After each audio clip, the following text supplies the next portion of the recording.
Hello everybody out there watching on YouTube, and welcome to race number 8 of Season 10 of the NNSCRA Marvel Studios Cup Series. I am Levi McIntyre, the voice of the NNSCRA Marvel Studios Cup Series, here to welcome you to the first of 2 Texas Double Crown races as we're getting set for 30 laps of racing for the NRA 500 here at a track we are going to for the first time ever, Texas World Speedway. 2 miles. A little bit steeper in the banking than tracks such as California and Michigan, even though it's the exact same shape. This track is almost like a restrictor plate track in 2-mile form. So we should be in for some interesting racing, but the big one is always around the corner. While you guys saw the points recap at the beginning of the video, I figured I'd go ahead and talk about the top 10 in the standings coming into the race today. Jay Jefferson took the points lead over after our previous race at Bristol, as he leads by 85 points over Carson Gum, 95 over James Qualls, 115 over Daniel DK, 135 over Michael Norman, 145 over Jonathan Zorleen, 185 over Henry Sanford, 195 over Scott Groverston, 200 over Kyle Matthews, and 220 over both Cole Deaver and William Brock. So that is how the top 10 in the points look coming into the race today, but the top 10 in the starting lineup, we have some ladies up on the front row. We have Jessica Sheldon scoring her first pole of the season. Starting next to her is Alyssa Drayson. Row 2, the old qualifying friendly feud continues, at least for one last season, Rafael Leduc and Dylan Jacobs. Row 3, we have James Qualls, Seth Cole. Row 4, Daniel Bichard, Artur Castanha. And then row 5, Scott Groverston and Daniel DK. Let's get the command to fire engines for the NRA 500 at Texas World.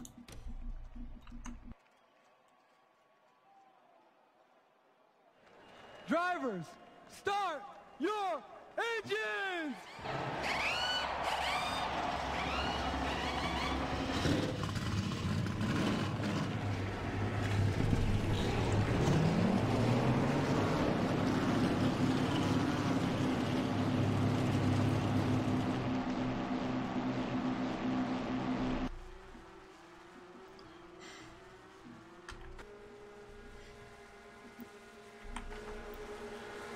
All 40 drivers now on the racetrack for the pace lap here.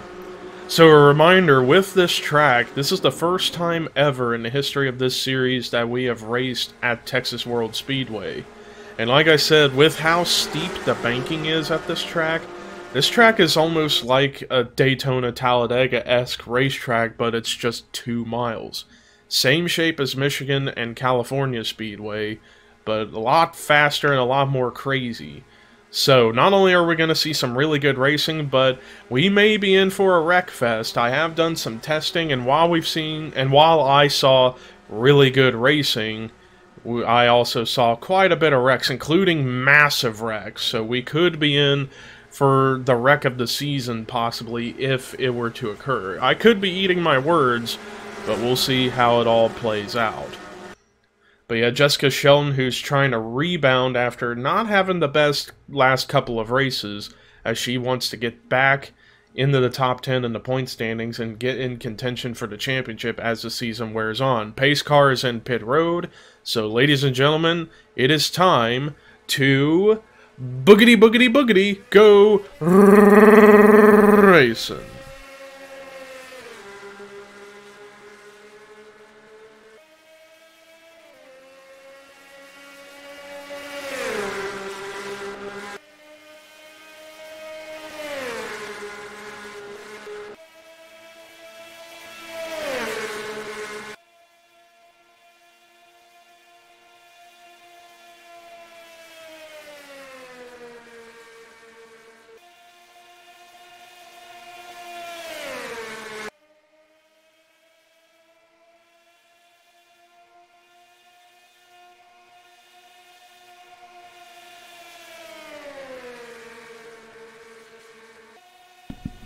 A dead heat at the line, but it was Rafael Leduc that led that lap, so that's 5 bonus points for him, and also 5 bonus points for Sheldon getting the pole.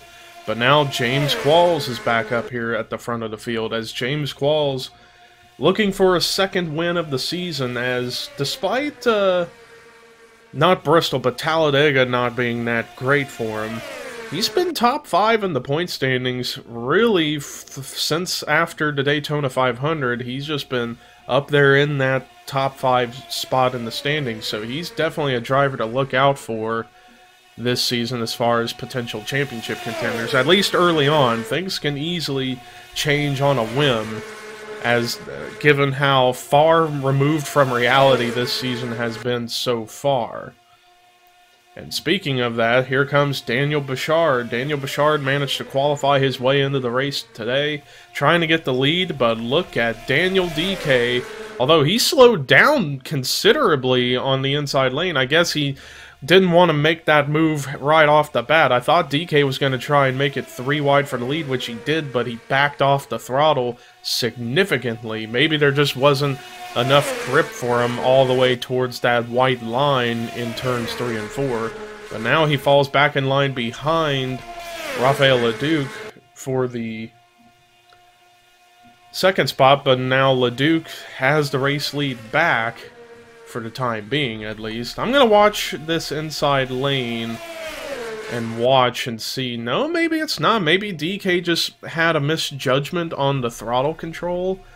Possibly, I'm not entirely sure, back on that previous lap. And we are under caution, as I saw the yellow flag wave, and it looks like, oh, about half the field split. Charles Belding was involved in this. Looks like Matt McIntyre got a slight piece of it as well. Carson Gumbs, second in points. I don't know. I think he just got held up. I think it was only a 2-car, maybe 3-car, as I see some damage on the 77 of Joey Parkhill. And it looks like it was going right into turn 3, so maybe a 2 to 3-car incident. Which I'm kind of shocked. I thought for sure we was going to get the big one early on, but I guess not. But caution has come out for the first time, but I'm going to stay up here, up at the front of the field, because drivers will have to pit for tires and fuel during this race, but it's just a matter of how many times. Especially if they are going to be coming in now, they'll be right on the cusp of that fuel window at this track. Looks like only Keith Miller Jr., Alyssa Drayson, and a few others, so only a few drivers look like are going to come down pit road, and then like I think half the field's staying out, half the field's coming into pit road, so this race could end up resulting in fuel mileage if we stay clean and green, but I ain't holding my breath for that. But regardless, let's take a look and see what brought the caution out for the first time today here at Texas World. Well, here's a look at what happened. So this is coming off of turn 2. It's 4 wide with Dylan Young, Charles Belding, Matt McIntyre, and Dylan Poteet. And Charles Belding just winds up getting sandwiched in between Dylan Young and Matt McIntyre, as they were just not giving each other very much room. And Matt McIntyre goes for a quick spin around, but doesn't really hit anything, so just flat spotted his tires. So given the circumstances, all he's got to do is just change tires and he's still good to go. But the back wheels start bouncing a little bit because the car wants to get up into the air, but doesn't actually. And then meanwhile, Charles Belding, whoa, he got up into that outside wall and starts riding the wall. But I'm keeping an eye on the 14 here, because look at the incredible job all these drivers do at avoiding the 14 of Matt McIntyre. So we got very lucky with just only a couple of cars involved as a result of all that. Meanwhile, there's Charles Belding. He actually does go upside down. So let's look at Belding's portion of the wreck, as he was just sandwiched. Hit the outside wall, I guess, hard enough for his car to go up and ride the wall. And wow, Lisa Nelson did an incredible job to not hit the 91. That could have been bad, as Charles Belding's riding the wall, but because of how steep the banking is at this track, once it slows down, it's going to go for some barrel rolls all the way down the banking here. So he's going to go over, as I'm waiting for it to begin, so he goes over 1, 2, 3, 4 times. So he goes barrel rolling 4 times all the way down the banking, and the incredible thing of it is, he actually ends up driving the car all the way back around the racetrack, which I can't believe. I don't think I've seen a car barrel roll all the way down the banking and still drive it on the racetrack. It is super rare to see something like that happen, especially in NR 2003 in general. I should know, I was one of those people who ended up barrel rolling the car at a racetrack a long time ago and still managed to finish the race. But regardless, incredible sight to behold that Charles Belding still driving the car despite barrel rolling 4 times down the banking. But let's take you to the restart here at Texas World. Well, as a result of that caution, no cars out of the race. Charles Belding, despite, like I said, barrel rolling 4 times all the way down the banking, is still going to try and finish this race in case something bigger happens and he can score a lot of points. But regardless, half the drivers came into pit road, half of them stayed out. Rafael Leduc is currently your leader, second is Daniel DK, third is Daniel Bouchard, fourth Jessica Sheldon, fifth James Qualls. Sixth is Quentin Moore, seventh Scott Groverston, eighth Jordan Forbes, ninth Henry Sanford, 10th Artur Castanha, 11th Dylan Jacobs, 12th Lauren Marino, 13th Alex Hoover. I about said Alexander, but then again I wouldn't have been wrong. 14th Kyle Matthews, 15th Dylan Young, 16th is Charles Sanford, 17th Laney Marino, 18th Lisa Nelson, 19th Alex Ferranti. I keep wanting to say Alexander for some reason. And then 20th, William Brock. 21st, Chris Dollerton. 22nd, Ryan Acosta. 23rd, Jay Jefferson. 24th, Mitchell Collins. 25th, Riley Henry. 26th is Raphael Fireblade. 27th, Daniel Voiles. 28th, Carson Gum. 29th, Keith Miller Jr. 30th, Dylan Poteet. 31st is Cole Deaver, 32nd, Alyssa Drayson, 33rd, Jonathan Zorline, 34th, Michael Norman, 35th, Melissa Alexander, then right now in the bottom 5, Jesse Turner, Seth Cole, Matt McIntyre, Joey Parkhill, and Charles Belding. Pace car into pit road, it'll be 22 laps to go here in the NRA 500 at Texas World, and Rafael Leduc did not get going on that restart, and that's going to definitely help for Daniel DK to take advantage and go to the inside to take that top spot away.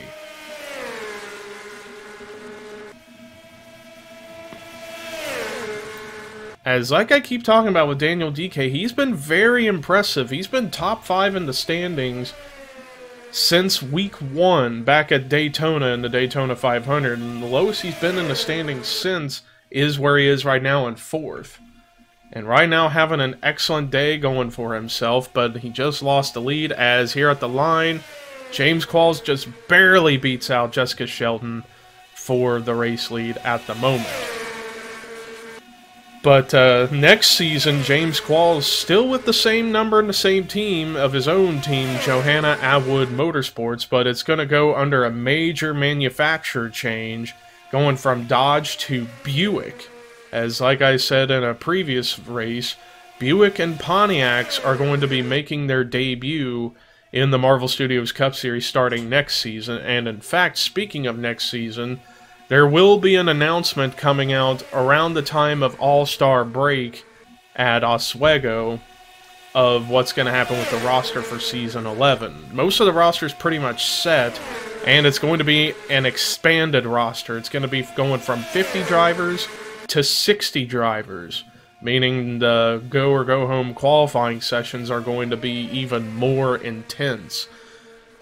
But that's then, this is now, as Jordan Forbes has the race lead for now, but here comes Scott Groverston with a run to the inside, and remember, Scott Groverston has a win at a track similar to this last season during Christmas at Christmas Miracle.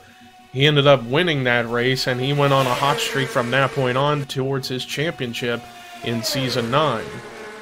Although at the line, Jordan Forbes managed to beat out Scott Groverston. And meanwhile, I'm watching Charles Belding. I think he just came out of pit road. I guess he's trying to get mechanical issues sorted out, but he's going to end up holding up some drivers. He's going to hold up that inside groove. This may not end well, especially with them being 4, maybe even 5 wide, possibly.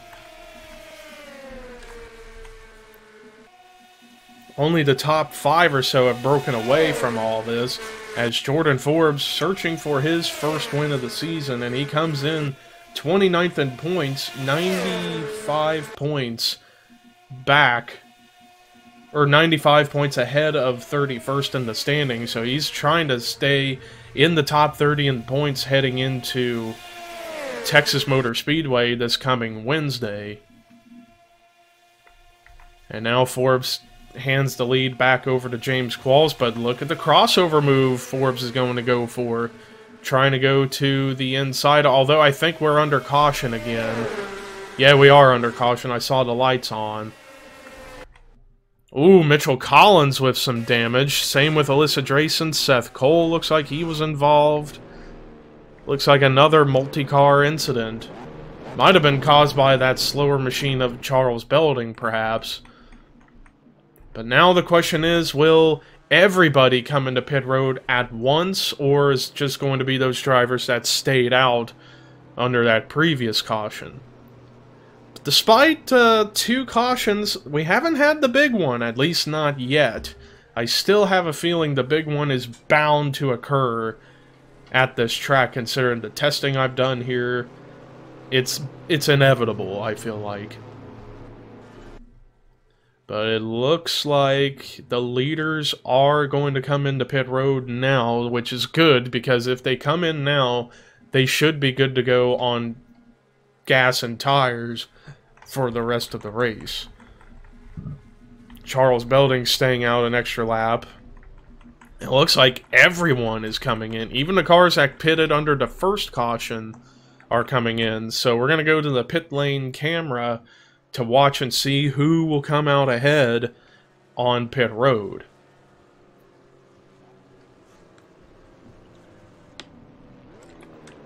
Because after all, track position is everything at a track like this. And I hear some scraping, sounds like some cars running into one another trying to get into their pit stalls. And actually, Scott Groverston's going to come out first. Then it looks like trying to get up there to the 42. So it looks like the top 5 when we get back to racing is going to be Scott Groverston, Lauren Marino, Henry Sanford, Matt McIntyre, and Jonathan Zorline. Where's James Qualls? There he is, all the way back outside the top 10, so he must have... There might have been some strategy. Now that I think about it, I think there was some strategy. Some cars decided to go gas only, some cars decided to go 2 tires and fuel, and others went with 4 tires and fuel. So some pit strategy, I think, went down, and I think Groverston took 2 tires and gas, and now he's up here at the front. But let's take a look and see what brought the caution out for the second time today here at Texas World. Well, here's a look at what happened. So this is going in off of turn number 2, it looks like, and it's 4 wide again. This time it's quite a few cars in this little 4 wide section. And it looks like what's going to happen, it's Dylan Poteet. His car gets really tight off the corner, comes up into Alyssa Drayson, down into Seth Cole and Melissa Alexander. And they all just go for a slide all the way down towards the inside wall. And Alyssa Drayson's going to go sliding, and then she's going to probably end up hitting the inside wall pretty good. And yeah, that's a pretty hard impact. Driver side first into the inside wall, but luckily it didn't blow up the motor of the race car. The 25 to 31 to 78 managed to get on through without a hurry. Oh, and then we had another portion with Mitchell Collins. Oh, geez, this one looks bad. So this was the aftermath. He's going to end up getting turned by Daniel Voiles. Daniel Voiles just turns the 22 sideways, and Collins was going upwards of 204 miles an hour, and brutal impact into the inside wall. And look at, he came very close to hitting that open wall, and that would have been even more brutal, but that is a vicious impact. Driver side first, but much harder, and look at how much it destroyed the motor of the 22, and he spins right back in front of traffic, but luckily nobody else hit him, and then he's going to take another hard hit, head on. Wow! 2 hard hits for the 22 of Collins, and he's going to barrel roll down the banking, it looks like. Man, Mitchell Collins just unreal. He's going to go over a couple of times, I'm going to assume. So yeah, there's one barrel roll. And then I believe his car is going to go over another time, or is it going to come to rest on its roof? No, it does come back over, so it'll go over twice, but man, double whammy, double hard hits for the 22 of Mitchell Collins. Let's actually go back and see what happened with Collins, as we know what happened back behind this. But yeah, Daniel Voiles, I don't know if he was upset with the 22 over something, or I don't know, he might have been trying to get in line behind the 22, but just wasn't quite clear. And just ends up turning the 22 sideways all the way down into the grass. And Collins at 200 miles an hour is going to smack hard, vicious impact into the inside wall and almost hit that open wall. The black smoke erupting out of that race car. And he's still going at a high rate of speed, spinning all the way through the grass and then back in front of the cars that were involved in that other part of the incident. And then spins so fast up the racetrack, and he's going to take a brutal head-on collision with the outside concrete wall that sends him up into the air and going on his roof for a couple of quick little barrel rolls. So Mitchell Collins had a triple whammy. 2 really hard impacts and a barrel roll down the banking. But thank goodness Mitchell Collins is okay, because that was vicious. But let's take you to the restart here at Texas World. Well, after that second caution, only 1 car out of the race, and as expected, it is Mitchell Collins. Charles Belding is officially 1 lap down, restarting on the inside, so this restart's going to be somewhat problematic. But anyways, some pit strategy happened during that caution. Some cars went with gas only, some cars went with 2 tires and fuel, and most went with 4 tires and fuel. And Scott Groverston is your race leader. Second is Lauren Marino, third is Henry Sanford, fourth Matt McIntyre, fifth Jonathan Zorling, 6th is Laney Marino, 7th Alex Hoover, 8th Daniel DK, 9th Kyle Matthews, 10th Ryan Acosta.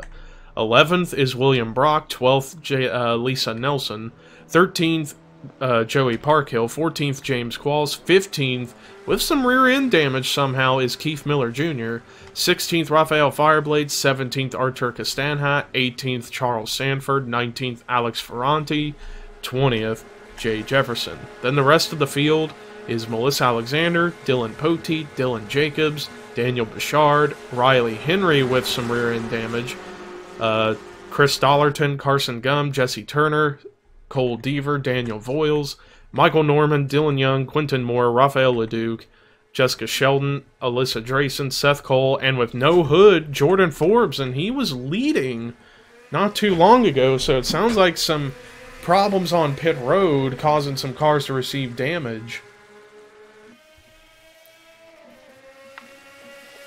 And already I can tell, it looks like Keith Miller Jr. is well off the pace after he's receiving his damage.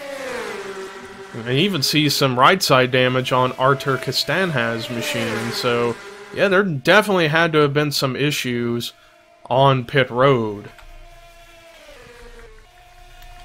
But let's get back up to the front of the field, as now Lauren Marino has taken the race lead over from Scott Groverston, as Henry Sanford trying to get a run going to try and get up into the battle for the lead as well. As the field split into like multiple packs, and oh man, they're 4 wide for second. unless they give each other room, well, now they're going to settle it back out to double wide, as Henry Sanford trying to get that inside lane going, as some cars trying to reel back into that battle for the lead, as right now it's the top 8 by themselves, and then about 7/10 back is Joey Parkhill, who's currently 9th, and then the furthest car back of this is James Qualls, who I'm going to assume is about 14th. Yes, indeed, 14th. So these guys aren't so far back of this top 8 group, so we'll see how it all plays out for them. But right now, the top 8 are the ones...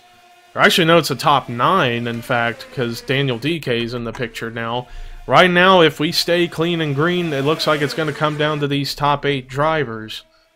As Scott Groverston, it looks like he had the same issue as Daniel DK earlier in the race, trying to run towards that white line and then slowing down for some odd reason.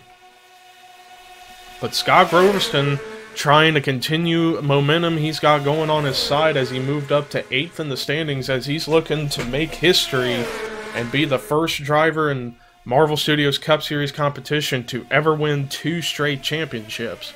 But that is an extremely difficult task, especially given the competition of the field.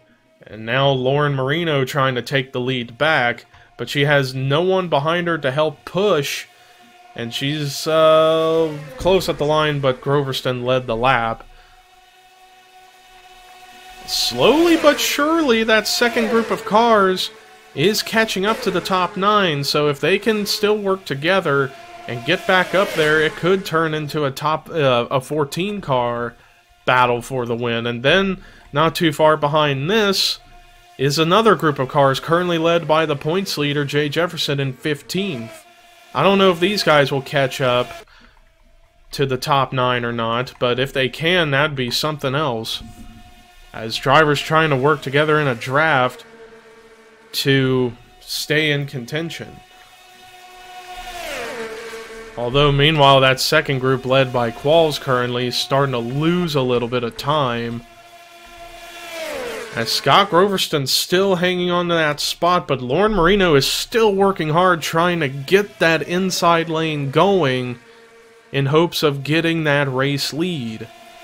But again, it looks like without much draft help for the 38, it's just helping for that 42 to just keep up at the front. As it's almost like perhaps that middle groove that he's running is the preferred line you want to run right now.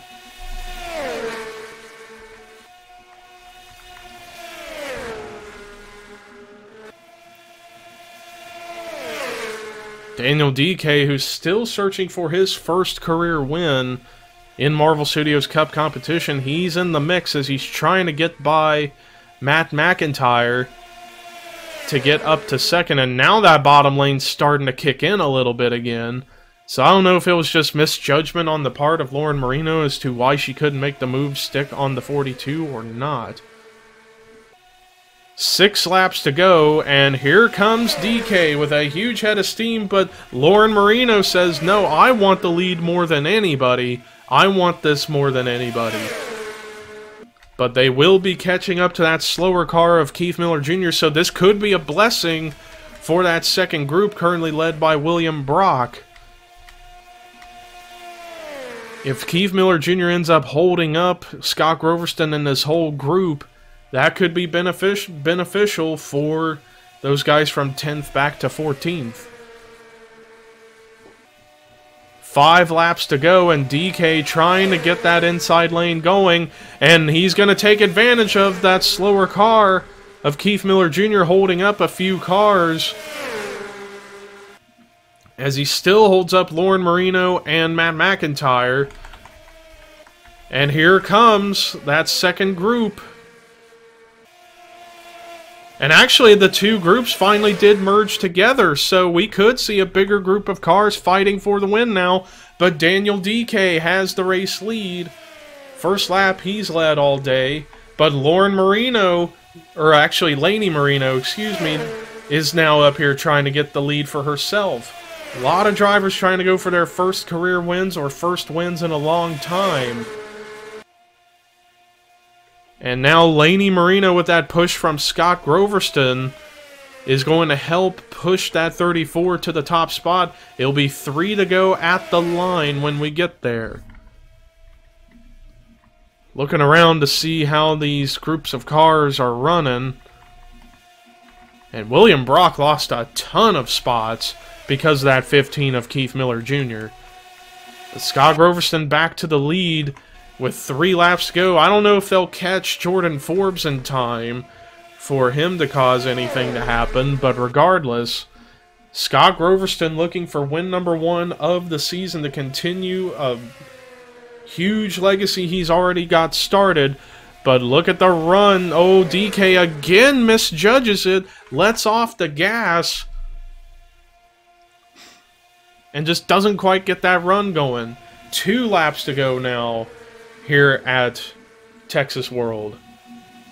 Groverston's still hanging on, but DK got a huge run on the inside. I think he used a draft to suck up to the back bumper of the 42 of Groverston to try and get that run going, but Groverston just using that extra speed off the top side to keep momentum going, to keep the top position on track.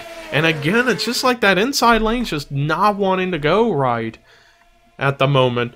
But we're getting ready to take the white flag. White flag is out for Scott Groverston. Can he pull off win number 1 of the season? He's got a hard-charging Daniel DK behind him. Some cars pitted there at the end, so it tells me that either some fuel issues going to come into play or they just came in to repair some damage. DK's going to have one final chance, and he better not slow down if he's going to make a move. And Groverston going to block that move to the inside. Looks like nothing's going to stop the defending series champion. Checkered flag is getting ready to wave. Win number 1 of the season. Scott Groverston wins the NRA 500 at Texas World Speedway.